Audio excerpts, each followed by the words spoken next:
गई इंदिये सुकाये, जोगे वेदे कसाय नाणेय, संयम दंसन लेसा, भविया सम्मत सन्नी आहारे, गुणजीवा पज्जती, पाणा सन्नाय मग्गणा ओय, उव ओगो वियकमसो, विसंतु परुवणा भणिया, झाणाविय पज्जाविय, जाय कुलकोडी संजू आसव्वे, गहनादियेन भणिया, कमेन 24 ठाणानी.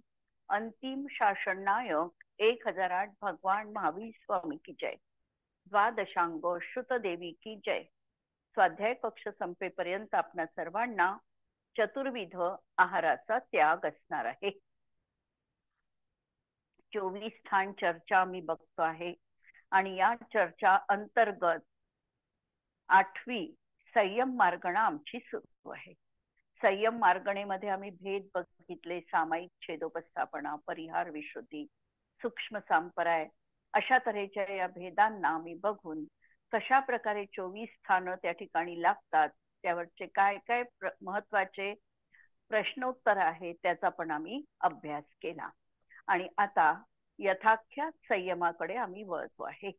यथाख्यात संयम जे आगमामध्ये सांगितलेलं आहे, यथा आख्यात, जसं आगमामध्ये चारित्र्याचं वर्णन केलेलं आहे, संयमाचं वर्णन केले आहे, तसं चारित्र पर्यायी मध्ये देखील ज्यांना प्राप्त झालेले आहे ते यथाख्यात संयमी मुनी म्हटल्या जातात, यथाख्यात संयमधारी म्हटल्या जातात. आणि हे यथाख्यात चारित्र 11व्या आणि 12व्या आणि पुढच्या सगळ्याच गुणस्थानात हे यथाख्यात चारित्र आता असणार आहे. मुख्यतेने 11व्या गुणस्थानामध्ये उपशम श्रेणी आरोहण करून एक अंतर्मुहूर्त कालासाठी हा यथाख्यात चारित्राचा अनुभव घेतो. आणि क्षपक श्रेणी आरोहण करणारे जीव असेल तर ते 10व्यातून डायरेक्ट 11व्यात न जाता 12व्यात जातील आणि त्या ठिकाणी आता यथाख्यात संयमाची त्यांना प्राप्ती होईल. आणि त्यानंतर अंतर्मुहूर्तानंतर परत त्यांना केवल ज्ञानाची आणि बाकीच्या 3 घाती कर्माच्या भावात म्हणजे दर्शन या सगळ्या गुणांची त्या ठिकाणी त्यांना प्राप्ती होणार आहे. म्हणजे 4 अनंत चतुष्टय त्यांच्या जीवनात प्राप्त होणार आहे. असं हे यथाख्यात संयम आहे. अर्थात मुनिपद ज्यांच्या जवळ आहे त्यांनाच या गुणस्थानांची प्राप्ती होऊ शकते. यथाख्यात संयमधारी 2 प्रकारचे आहे, एक उपशम श्रेणी आरोहण करणारे आणि एक क्षय करीत जाणारे, असे 2 तऱ्हेचे हे संयमी आपल्याला दिसणार आहे. याचा आपण चार्ट बघू. आता गती कोणती राहील? गती मनुष्य गती, इंद्रिय पंचेंद्रिय राहील. काय? त्रस काय? योग. आता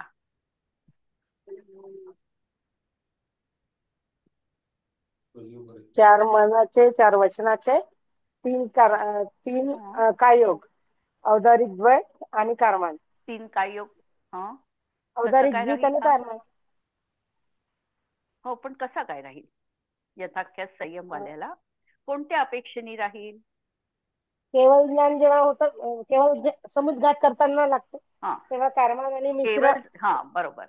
केवळ समुद्घात ज्या वेळेला तो करेल 13व्या गुणस्थानामध्ये, त्यावेळेला त्याला त्या 2 समयपर्यंत औदारिक मिश्र राहील आणि 3 समयपर्यंत कारमान योग राहील. 13व्या गुणस्थानात हे शक्य आहे.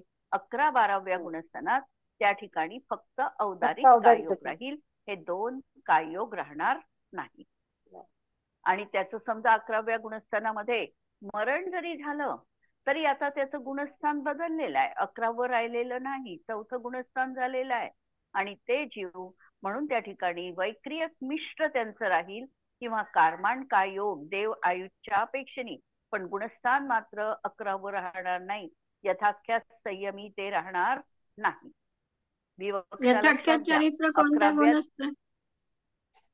यथाख्यात चारित्र्य कोणत्या गुणस्थानापासून होते? 11 पासून. 11व्या. 11 मध्ये पासून. उपशांत. हा 11 11 हा मध्ये निष्कषाय अवस्था आहे पूर्णतः. म्हणून 11व्या गुणस्थानात एका अंतर्मुहूर्तासाठी त्याला अशा प्रकारचं यथाख्यात चारित्र्य होणार आहे. नंतर परत त्यांचं पतन होऊन ते खाली येतील, 10व्यात 9व्यात परत येतील. आणि यदा कदाचित 11व्या गुणस्थानात जर मरण झालं एखाद्या जीवाचं, कारण 11व्या गुणस्थानात मरण संभवनीय आहे, तर त्यांचं गुणस्थान 4थं होऊन जातं. होतं 11व्या गुणस्थानात मरण आहे, कारण 11व्या गुणस्थानाचा काल, हो, 11व्या गुणस्थानाला नष्ट करण्याची 2च कारणं सांगितली. एक भवक्षय आणि दुसरा भावक्षय. भवक्षयाने नष्ट झालं तर मरण आलं, आणि भावक्षयाने तो ऑटोमॅटिकली त्याचे परिणाम बिघडले. 10व्यात आला, 9व्यात आला, ठीक आहे. अशा प्रकारे त्याची परत 7व्या पर्यंत खाली तो येणार आहे. म्हणून 11व्या गुणस्थानात मरण संभवनीय आहे, पण मेला की त्याचं गुणस्थान 11वं नाही राहिलं, 4थं झालं. म्हणून यथाख्यात संयमीवाला हा त्या ठिकाणी औदारिक काययोगवाला 11-12 मध्ये राहील. 13व्या गुणस्थानामध्ये मिश्र अवस्थेनी आणि कारमाण अवस्थेच्या अपेक्षेने त्या ठिकाणी 2 योग वाढतील. वेदातीत आहे. कशाय नाहीच राहणार ना. कशाय पण नाही. ज्ञान 5 राहते. 11-12च्या हिशोबाने मनपर्यंत ज्ञानापर्यंत राहू शकते आणि राहतील. आणि 13व्या-14व्या मध्ये केवळ ज्ञान राहील. म्हणून 5ही ज्ञान संभवतात. संयम स्वकीय, यथाख्यात. दर्शन 4 दर्शन. 4 पण राहतील. निष्ठा 4 पण. 12व्या पर्यंतची अपेक्षा लावली तर 3, आणि 14व्याची 13-14ची अपेक्षा लावली तर 1च केवळ दर्शन, एकटं. लेशा शुक्ल लेशाच आहे. भव्यच आहे. सम्यक्त्व आता उपशम शाही आणि उपशम, द्वितीयोपशम. क्षयिक आणि औपशमिक सम्यक्त्व राहू शकतं. औपशमिक वाला कोणत्या गुणस्थानापर्यंत राहू शकेल? 11 पर्यंत. औपशमिक वाला सम्यक्त्व त्याचं औपशमिक असेल तर तो 12व्यात जाऊ शकत नाही. म्हणून त्याचं गुणस्थान नियमाने 11वंच राहील. आणि 11व्या गुणस्थानाचं वैशिष्ट्य हे आहे की याच गुणस्थानात 5ही भाव आम्हाला पाहायला मिळतात. 11व्या गुणस्थानात औपशमिकही पाहायला मिळतो, क्षायिकही, क्षयोपशमिक, औदैक आणि पारिणामिक. हे एक गुणस्थान असं आहे ज्याच्यात 5ही भाव असू शकतात. इथे सम्यक्त्वाचं प्रकरण सुरू आहे. एक तर द्वितीयोपशम राहील किंवा त्याला क्षायिक सम्यक्त्व राहील. क्षायिक सम्यक्त्ववाला जीव 11 मध्ये जाऊ शकतो का? 11व्या गुणस्थानात जाऊ शकतो का? हो दोन्ही जाऊ शकतो. अरे असं कसं नाही? उपशम त्यांनी श्रेणी कोणती श्रेणी चढणारा असायचं ना. त्यांनी श्रेणी कोणती मांडली त्याच्यावर अवलंबून आहे. श्रेणी जर उपशम श्रेणी त्यांनी मांडली असेल तर तो 11व्यात जाऊ शकतो. उपशम श्रेणीवाला 12व्या गुणस्थानात जाईल का? नाही, तो नियमाने जाणार नाही. म्हणजे नाही, म्हणजे तो उपशमवाला 12व्यात पोहोचणारच नाही ना. हो ना, तो खालीच येणार आहे 11 पासून. नाही, असं नाही. मग 11 पासून खाली येणार आहे ही गोष्ट वेगळी. पण उपशम मांडणारा जीव उपशम सम्यक्त्वी असेल तर तो 12व्यात जाणारच नाही. तो 11 पर्यंतच जाईल. उतरेल तो वेगळा प्रश्न झाला, पण तो 12व्यात पोहोचूच नाही शकत. मग तो क्षायिक कसा झाला ताई? मग तो क्षायिक सम्यक्त्वी असेल. कोण? उपशम सम्यक्त्व आहे त्याचं. त्यांनी उपशम श्रेणी मांडली. त्यांनी उपशम श्रेणी मांडली. क्षायिक सम्यक्त्व आहे. सम्यक्त्व त्याचं क्षायिक आहे, पण श्रेणी कोणता मांडतोय? उपशम श्रेणी मांडतोय. उपशम म्हणतात. श्रेणीवाला 12व्यात जाणारच नाही, उतरायचा हो प्रश्न नाही आहे. तो तो तिथपर्यंत पोहोचतच नाही. तो 11पर्यंतच त्याची लिमिट आहे. तो 11व्यापर्यंतच जाईल उपशमवाला. म्हणजे हो क्षायिक सम्यक दृष्टी असेल आणि तोही उपशम श्रेणी मांडत असेल तर तो 12व्यात नाही जाणार, तो 11व्यात जाईल. आणि हम्म. क्षायिकवाला असेल आणि क्षपक श्रेणी आरोहण करत असेल तर तर तो तो वर 12व्यात जाईल. पोहोचेल. हम्म, हम्म, हम्म. म्हणून ही विवक्षा लक्षात ठेवायची. क्षायिक आणि औपशमिक दोन सम्यक्त्व राहू शकतं, पण त्यांची लिमिट्स लक्षात घ्यायची. संज्ञी संज्ञेच असते. आता संज्ञी आहे आणि आपण संज्ञी आणि असंज्ञीनी पण रहित पण आहे. रहित पण 13व्यात गेला की संज्ञी असंज्ञीपणा राहिला पण नाही. आहारक दोन्ही होईल. दोन्ही असेल ना का बघ. दोन्ही आहे. आहारक पण आहे आणि 13व्या आणि गुणस्थानाच्या अपेक्षेने आणि 14व्यात अनाहारक पण आहे. गुणस्थान 11 11, 12, 11व्यापासून 13 14. 14व्यापर्यंत 11 ते 14पर्यंत आणि पुढे चारित्र्य असणारच आहे. जीव समास सैनी पंचेंद्रिय संज्ञी पंचेंद्रिय हा संज्ञी पंचेंद्रिय राहणारच आहे. पर्याप्ती 6 पण असतील. साही पण पर्याप्ती आहे. प्राण 10 आहे. 10 10 पण प्राण आहे. पुढे मग प्राण कमी कमी होतील. 4, 2, 1 असे पण प्राण होतील. संज्ञा संज्ञा एकही नसतील. राहणार. शून्य. संज्ञा नाही. हा. उपयोग 5 आणि 4 9. 5 ज्ञानोपयोग आणि 4 5 आणि 4 दर्शनोपयोग. 9. ध्यान शुक्ल ध्यान. त्यांना फक्त शुक्ल 4 ध्यान. शुक्ल ध्यान. आता शुक्ल एका ध्यानाचे गुणस्थानाच्या हिशोबाने एक एक घ्यायचं. एक लावायचंय. हम्म. चौथ्यामध्ये आपण 11व्यामध्ये पाहिलं तर पृथक्त्व वितर्क राहणार आहे. 12व्यामध्ये एकत्व वितर्क होऊन त्यांना केवल ज्ञानाची प्राप्ती होते. नंतर 13व्या गुणस्थानाच्या अंती शेवटच्या अंतर्मुहूर्तात सूक्ष्म क्रिया प्रतिपाती होते आणि 14व्या गुणस्थानामध्ये विपरीत विपरीत क्रिया क्रिया निवर्तिनी. असे हे ध्यान तिथे राहणार आहे. आश्रव आता फक्त आश्रव योगच कशा राहतील संबंधी आहे? आता. फक्त 11 योग. योगासंबंधी आहे. योगासंबंधी. 11 योग संबंधी आहे.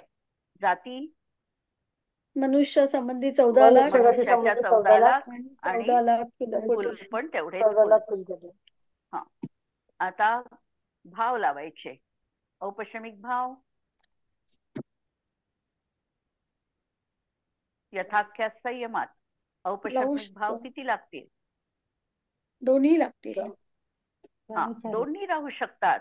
दोन्ही कारण राहू तो शकतात. जर उपशम द्वितीयोपशम सम्यक्त्व आहे त्याचं, तो द्वितीयोपशम सम्यक्त्ववाला उपशम श्रेणीत आरोहण करणार आहे. 11पर्यंत पोहोचेल म्हणजे चारित्र्य त्याला आहे. म्हणून 2 औपशमिक भाव संभवनीय आहे. क्षायिक भाव सम्यक्त्व चारित्र आणि 13व्या गुणस्थानाच्या अपेक्षेने बाकीचे पण राहतील. बाकीचे म्हणजे कोणते? दान, लाभ, वीर्य, हा, ज्ञान, म्हणजे 5 दर्शन सगळं. अंतरायाच्या अभावात होणारे. नंतर 5 सम्यक्त्व चारित्र मोहनीयाच्या अभावात होणार, ज्ञानावरणाच्या अभावात अनंत ज्ञान आणि दर्शनावरणाच्या अभावात अनंत दर्शन. अनंत अशा दर्शन प्रकारे 9 क्षायिक भाव राहतील. 12व्याच्या राहतील. अपेक्षेने जर आम्ही विचार केला तर 12व्यामध्ये 2 लावायचे क्षायिक भाव 12व्याच्या अपेक्षेने.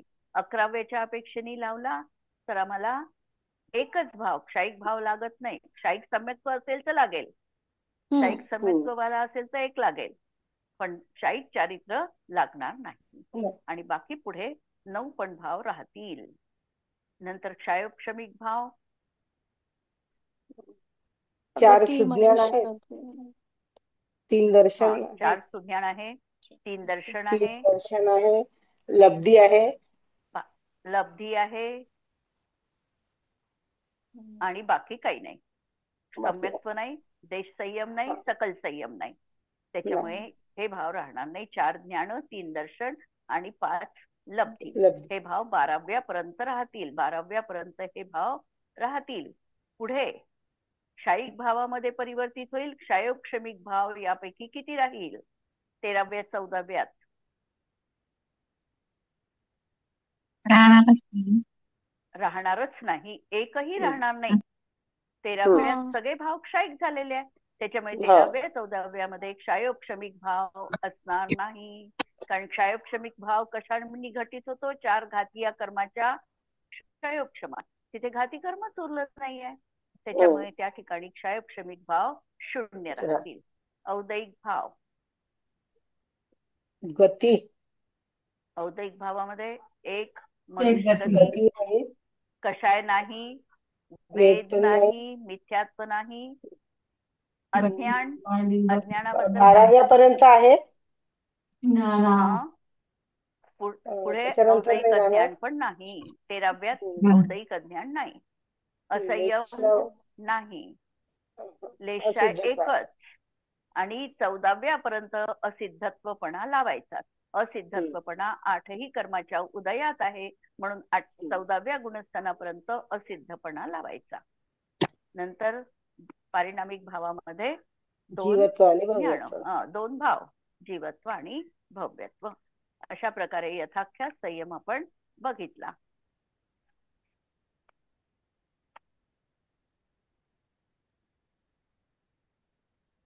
यथाख्यात संयम किसके होता है? कुणाला होतो यथाख्यात संयम? यथाख्यात संयम कुणाला होईल?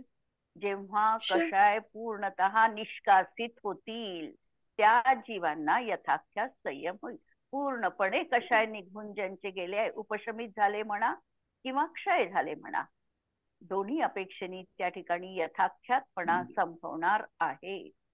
म्हणून अशुभ रूप मोहनीय कर्म के सर्वथा उपशम हो जाने से 11वें गुणस्थान वर्ती जीवों के और सर्वथा क्षीण हो जाने से 12वें गुणस्थान वर्ती जीवों के तथा 13वें 14वें गुणस्थान वाले जीवों के यथाख्यात संयम हो जाता है.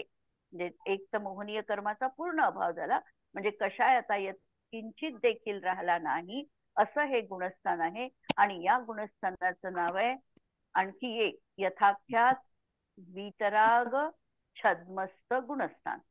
इथे 11 आणि 12व्यामध्ये तो अजून कसा आहे? छद्मस्त आहे. वितरागपणा पूर्णपणे प्राप्त झालेला आहे. चारित्र ही तशा यथाख्यात चारित्रधारी आहे. आणि ज्ञानाच्या बाबतीत पाहिलं तर अजूनही छद्मस्तपणा विद्यमान आहे. असं हे त्यांचं 11, 12, 13 आणि 14 गुणस्थानात यथाख्यात संयम आहे. यथाख्यात संयमी किन किन नामों से कहे जा सकते है?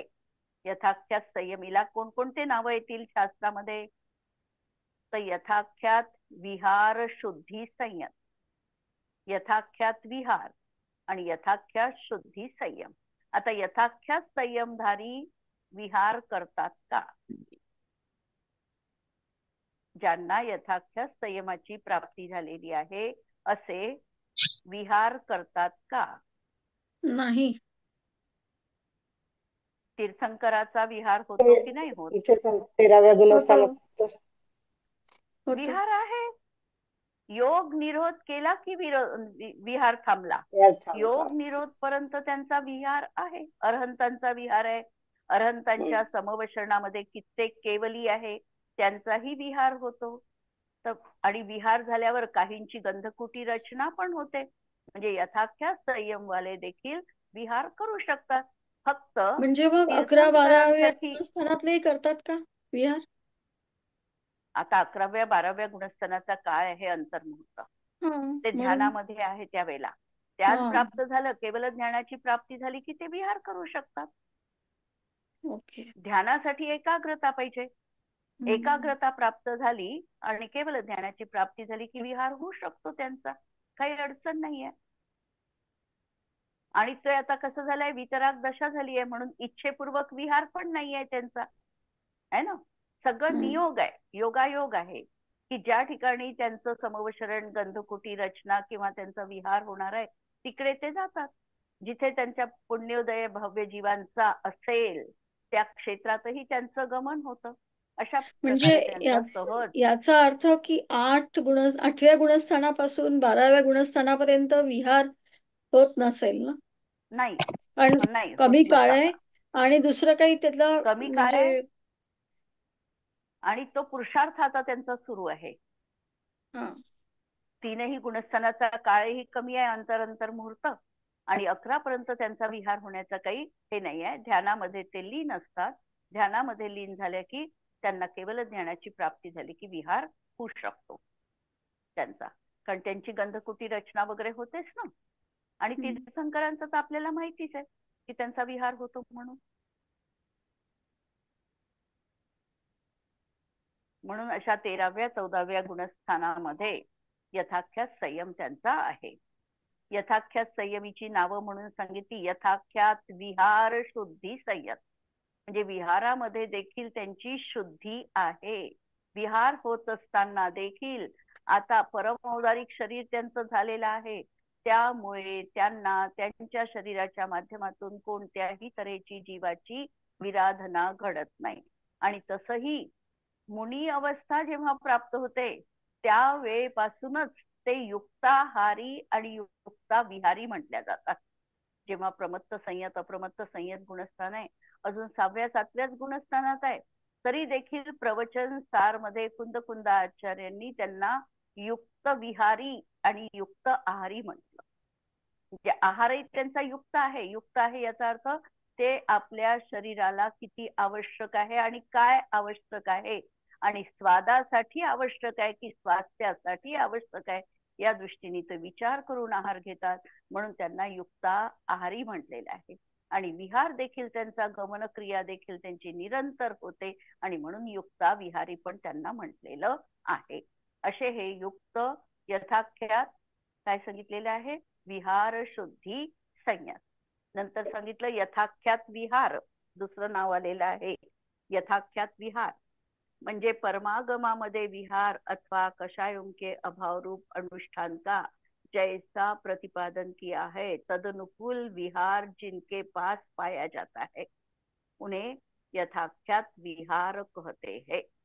जसं आगमामध्ये सांगितलेलं आहे. कारण आता ते काय आहे, इच्छेपूर्वक, इच्छा राहिली नाही, मोहनीय कर्म पूर्णतः गेलेला आहे, इच्छा राहिली नाही, कुणाला उपदेश द्यावा हाही भाव त्यांच्या जीवनात राहिलेला नाही, कोणत्या दिशेने गमन करावं हीही त्यांची काहीही त्याविषयी देखील भावना नाही. सहज त्यांचा विहार होत राहणार आहे आणि सहज त्यांची दिव्य ध्वनी खिरणार आहे आणि भव्य जीव त्याचा लाभ घेणार आहे. महावीर स्वामींना केवल ज्ञानाची प्राप्ती कोणत्या ठिकाणी झाली, हा प्रश्न इथे नको आहे, पण आता लवकरच येणार आहे वीर शासन दिन. रुजुकुला नदीच्या तीरावर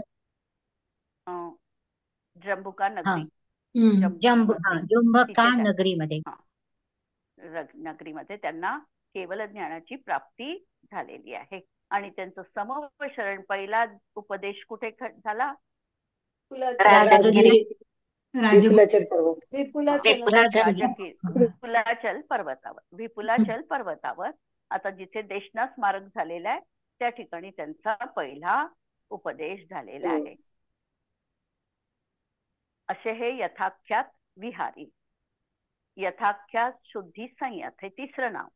अशुभ मोहनीय कर्म के उपशांत अथवा क्षय हो जाने पर 11वें 12वें गुणस्थान वर्ती छद्मस्थ और 13वें 14वें गुणस्थान वर्ती जिन यथाख्यात शुद्धि संयत होते है. म्हणून त्यांना यथाख्यात शुद्धि संयत, यथाख्यात विहारी किंवा यथाख्यात विहार शुद्धि संयत असे पण त्यांना नाव आलेले आहे. 11वें और 12वें गुणस्थान वाले के यथाख्यात संयम में क्या अंतर है. 11 आणि 12व्या दोनही गुणस्थानामध्ये यथाख्यात संयम आहे. 2 गुणस्थानामध्ये काय अंतर असणार आहे. पहिलं अंतर हे तर म्हणजे यांना दोन्ही क्षायिक सम्यक पण असू शकतं आणि उपशमिक पण असू शकतं. इकडे क्षायिकच असेल 12व्या गुणस्थानात. हे एक अंतर झालं. मेन अंतर 12व्या गुणस्थानात गेला की मग तो केवळ ज्ञानाची प्राप्ती होणारच आहे ना. 12व्या गुणस्थानात गेल्यानंतर गाडी आता रिव्हर्स नाही, नक्की आता 13व्या गुणस्थानाला प्राप्त होणार आहे आणि 11व्या गुणस्थानातून तो निश्चितपणे खालीच येणार आहे. हे महान अंतर आहे. 11व्या गुणस्थानातून निश्चितपणे खालच्याच गुणस्थानात येणार आहे आणि 12व्या गुणस्थानातला जीव वरच जाणार आहे. याचा काल अंतर्मुहूर्त असणार आहे. 12व्याही गुणस्थानाचा काळ अंतर्मुहूर्तच आहे. दोन्ही गुणस्थानाचे काळ समान आहे, परंतु 12व्यातून तो पुढे जाणार आहे, 11व्यातून तो रिव्हर्स येणार आहे. पाहू आपण काय काय अंतर दिलंय. सामान्य रूप से दोनों के यथाख्यात संयम में कोई अंतर नाही. तसं अनुभवाच्या दृष्टीने जर आम्ही पाहिलं तर हा जसा निष्कषाय रूप आत्मानुभव घेतो आहे 11व्या गुणस्थानवरतीचा जीव, तसाच अनुभव 12व्या गुणस्थानवरती जीव पण घेतो आहे. दोघांच्याही अनुभवामध्ये कोणताही फरक नाही. जसा उपशम सम्यक्त्ववाला जीव हा जो अनुभव घेतो तो क्षायिक सम्यक्त्वी वाल्यासारखाच त्याचा अनुभव असतो, तेवढाच निर्मल त्याचा अनुभव असतो. त्याप्रमाणे उपशम श्रेणीमध्ये तो जो काही चारित्राची वितराग दशा अनुभवणार आहे ती दोघांचीही सेम आहे, त्याच्यात अंतर नाही. म्हणून संयम अवस्थित विशुद्धी वाला आहे. कारण यांनी पण कषायांचा पूर्ण उपशम केला आहे, म्हणजे उदय नाही, आणि यांनी तर क्षय केलेला आहे, तिथे पण उदय नाही. कषाय का अभाव हो जाने से उनकी वृद्धि हानि का कोई कारण इसका अभाव हो गया. दूसरं सांगितलं, 11वें गुणस्थान वालों को यथाख्यात संयम निश्चित रूप से नष्ट हो जाता है, लेकिन 12वें गुणस्थान वालों का यथाख्यात संयम निश्चित रूप से केवल ज्ञान में प्राप्त करने वाला होता है. हे पाहिलं आपण. नंतर 11वें गुणस्थान वाले के यथाख्यात संयम के साथ उपशम आणि क्षायी दोनों सम्यक्त्व होते हैं, लेकिन 12वें गुणस्थान में केवल एक क्षायिक सम्यक्त्व ही होता है. 11वें गुणस्थान वाले के यथाख्यात संयम कषायों के उपशम से प्रकट होता है, लेकिन 12वें गुणस्थान वालों का यथाख्यात संयम कषायों के सर्वथा क्षय से प्रकट होता है. असं अंतर पाहिलं आणि एक साम्य पाहिलं. 3 दृष्टीने अंतर बघितलं. यथाख्यात संयम में कम से कम कितने योग होते हैं? कम से कम 0 होईल. 0 आहे. 14व्या गुणस्थानात हा 0 अयोग होईल तो, आणि त्याच्या आधी 1 योग औदारिक काय योग 1. जब अरहंत भगवान सूक्ष्म काय योग में स्थित होते हैं, म्हणजे ते क्रमाक्रमाने सूक्ष्म क्रिया प्रतिपाती ध्यान करत असताना बादर वचन म्हणजे बादर मनोयोगानी ते जे काही स्टेप्स आहेत त्यांच्या 9-10 स्टेप्स आहेत, आणि त्या स्टेप्स करून जेव्हा सूक्ष्म काय योगात शेवटी स्थित होतात त्यावेळेला त्यांचा एक सूक्ष्म काय योग राहतो. बाकी कोणत्याही तऱ्हेचा आता योग तिथे राहत नाही. नाव काय? सूक्ष्म क्रिया प्रतिपाती. सूक्ष्म सूक्ष्म करत गेला. म्हणजे पहिल्यांदा बादर मनोयोग असेल तर बादर मनोयोगानी सूक्ष्म मनोयोगाला सूक्ष्म केलं, वचन योगाला सूक्ष्म केलं, अशा त्या प्रक्रिया आहे. आणि त्या प्रक्रियेच्या माध्यमातून शेवटी त्याच्याजवळ एक सूक्ष्म बादर सूक्ष्म काययोग तेवढा राहतो, औदारिक काययोग, आणि त्या समयामध्ये त्यांना फक्त तो एक योग आहे. म्हणून जब अरहंत भगवान सूक्ष्म काय योग में स्थित होते हैं, उनकी अपेक्षा एक काय योग जानना चाहिए. अथवा यथाख्यात चारित्र वाले अयोगी भी होते हैं 14वें गुणस्थान वरती. म्हणजे एक योगाचा प्रसंग फक्त तिथेच येऊ शकतो. बाकीच्या वेळेला आपण 2 मनाचे, 2 वचनाचे आणि 1 कायेचा असे 5 योग लावतो, आणि मग कर्मांमध्ये कर्माण काय योग तिथे लावतो. पण जसं पाहिलं तर मग हा एक इथे औदारिक काय योग राहणार आहे. यथाख्यात संयमी श्रुतज्ञानी के दर्शन ज्यादा होते हैं या यथाख्यात संयमी केवल ज्ञानी के? आता यथाख्यात संयमी एकच होईल ना, एकच दर्शन होईल. श्रुतज्ञानीचं हा श्रुतज्ञानीचं जास्त होईल, केवल ज्ञानीचं एकच होईल ना. केवल ज्ञानीचं केवल दर्शन एकच होईल, आणि श्रुतज्ञानीचं मतिश्रुत अवधी 3 होईल. म्हणून यथाख्यात संयमी श्रुतज्ञानी के दर्शन ज्यादा होते हैं या यथाख्यात संयमी केवल ज्ञानी के? तो यथाख्यात संयमी केवल ज्ञानी की अपेक्षा यथाख्यात संयमी शुतज्ञानी के दर्शन ज्यादा होते हैं, क्योंकि यथाख्या संयमी के 11वें 12वें गुणस्थान में शुतज्ञान पाया जाता है। वहां उनके 3 दर्शन होते हैं, चक्षु दर्शन, अचक्षु दर्शन आणि अवधी दर्शन. आणि केवल ज्ञानासोबत केवळ एकच दर्शन राहणार आहे, म्हणून शुतज्ञानीला दर्शन जास्त आहे. यथाख्या संयम में सम्यक्त्व की विवेचना किस प्रकार करनी चाहिए. आता यथाख्यात गुणस्थानामध्ये सम्यक्त्व आपल्याला विवेचना करायची आहे, तर आपल्याला 11 पासून 14 गुणस्थान लक्षात घेऊन त्या दृष्टीने विवेचना करायची आहे. मध्ये मग अपशमिक आहे आणि क्षयिक आहे. 11वं गुणस्थान पाहिलं 12 तर पासून फक्त क्षयिक आहे. क्षयिक आहे. म्हणजे 11व्या गुणस्थानामध्ये पण आम्ही विचार केला तर दोन्ही आहे ना. म्हणजे सम्यक्त्व दोन्ही राहू शकतं. औपशमिकही सम्यक्त्व राहू शकतं आणि क्षयिक सम्यक्त्व पण राहू शकतं 11व्या गुणस्थानात. द्वितीयोपशम राहील किंवा एक तर क्षयिक सम्यक्त्व राहील. आणि 12व्या गुणस्थानाच्या अपेक्षेने जर विचार केला तर एक क्षयिक सम्यक्त्वच त्या ठिकाणी असणार आहे. यथाख्या संयम वाले के अनारक अवस्था कितने गुणस्थानों में होती है. अनारक अवस्था यथाख्या संयमी 13 मध्ये आणि 14 मध्ये 13व्या मध्ये केवळ समुद्घाताच्या अपेक्षेने कारमान काय योग जेव्हा 3 समयपर्यंत राहील तेव्हा त्यांची तिथे अनारक अवस्था आहे. आणि 14व्या गुणस्थानात ते 5 ह्रस्व स्वरान एवढा जेवढा कालावधी आहे तेवढा काळपर्यंत ते अनारक आहेत. यथाख्या संयम में किस किस स्थान के उत्तर भेदों के साथ केवल एक एक गुणस्थान पाया जाता है. उत्तर भेदांसोबत केवळ एक एक आहारक अनाहरक मध्ये 14 नाही पण 13 योग पण लावलं. योग लावलं. योगामध्ये अयोगी जीवों में केवल एक 14वें गुणस्थान. औदारिक मिश्र तथा कारमान काय योग में केवल 13वा गुणस्थान असं लावलंय. यथाख्या संयमी लावला. योगामध्ये पाहताना अयोगी केवलीमध्ये एकच 14वं गुणस्थान आणि संयोग अवस्थेमध्ये औदारिक मिश्र आणि कारमान काय योग में केवळ एक 13वं गुणस्थान. कारण 11-12 म्हटलं तर ते लागणार नाही, कारण 2 गुणस्थान आले त्या ठिकाणी, म्हणून ते लागणार नाही आणि 13व्या मध्ये लागू शकलं आहे. लेशा पाहिली तर लेशा रहित जीव फक्त 14व्या गुणस्थानातच आहे.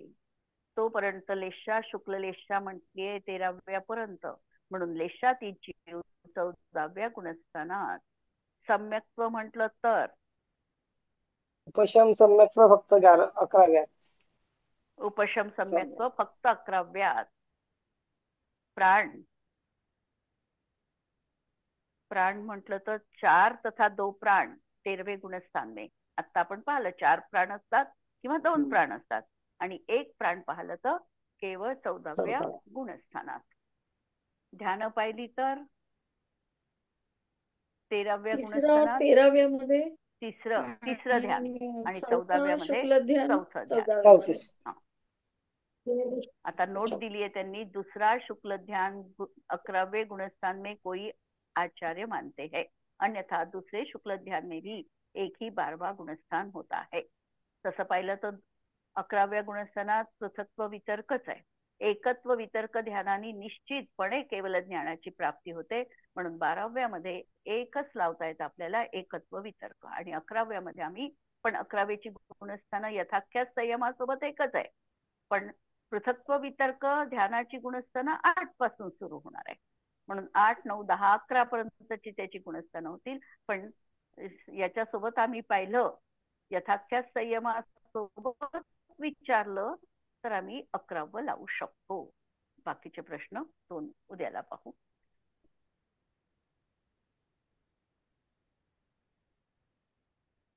त्याद्वानय षटनय गुण पर्याय और प्रमाण का जड़ कर्म चेतन बंध का अरु कर्म के अवसान का, कह कर स्वरूप यथार्थ जग का, जो किया उपकार है उसके लिए जिनवाणी माँ को वंदना शत बार है, वंदना शत बार है।